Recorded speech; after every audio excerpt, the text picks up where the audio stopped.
From the national newsroom of the Canadian Press, I'm Karen Rebo. The Florida Panthers have denied the Edmonton Oilers the chance to hoist hockey's most coveted cup. The Panthers are Stanley Cup champions for the first time in their franchise history after beating the Oilers 2-1 last night in their do-or-die Game 7 of the Stanley Cup final. And they took nearly the hardest path possible to that NHL title. Florida had won the series' first 3 games and then lost the next 3 games to Edmonton as the Oilers rallied to force the deciding Game 7.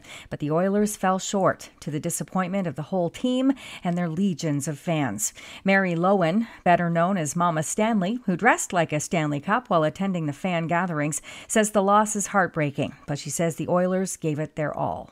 No, you know what? Everybody's coming up to me and hugging me and comforting me and telling me we're coming back next year. Prime Minister Justin Trudeau posted a congratulatory message on social media. He wrote, quote, "Well done, Edmonton Oilers. What an incredible run. You brought the country together in a way that only a great hockey team can." The Conservative candidate has overtaken his Liberal rival and clinched a federal by-election in a long-held Liberal riding in Toronto. Don Stewart moved ahead of Liberal Leslie Church in Toronto's St. Paul's riding as ballots from the final 4 polls were counted.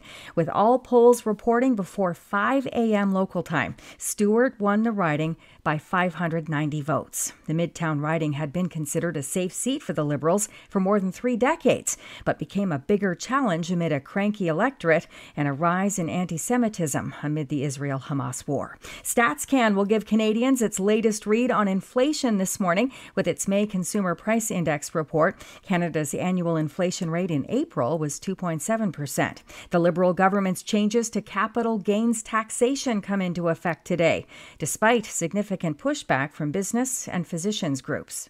Finance Minister Chrystia Freeland's spring budget proposed making 2/3 of profit made on the sale of assets taxable, up from 1/2. For individuals' capital gains of $250,000 or less, the inclusion rate would remain the same at 50%. The Liberal government says the revenue it raises will help pay for housing and other priorities for young people. Freeland introduced a standalone motion earlier this month on the changes, which easily passed the House of Commons, with only the Conservatives voting against it. Niju Ramalise, the Canadian Press, Ottawa. And in a global first, China's Chang'e 6 probe has returned on Earth with rock and soil samples from the little-explored far side of the moon. The probe landed in northern China Tuesday afternoon local time.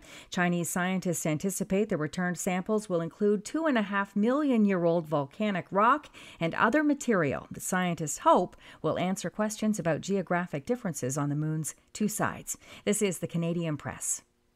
In sports, the Florida Panthers are first-time Stanley Cup champions after a 2-1 win over the Edmonton Oilers in their decisive Game 7. Oilers captain Connor McDavid couldn't hide his disappointment over coming so close to a cup. His team had roared back from 3 games down to force the Game 7 and then fell just short. He praised his teammates for showing such resilience all season long, but he had few words when asked about being awarded the Conn Smythe Trophy as the most valuable player of the playoffs. Obviously, I guess an honor to put the names on that trophy, but yeah.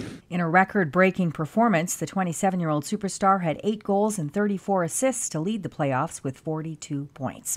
Matt Strome scored 66 seconds into overtime as the Hershey Bears beat the Coachella Valley Firebirds 5-4 to win the AHL's Calder Cup.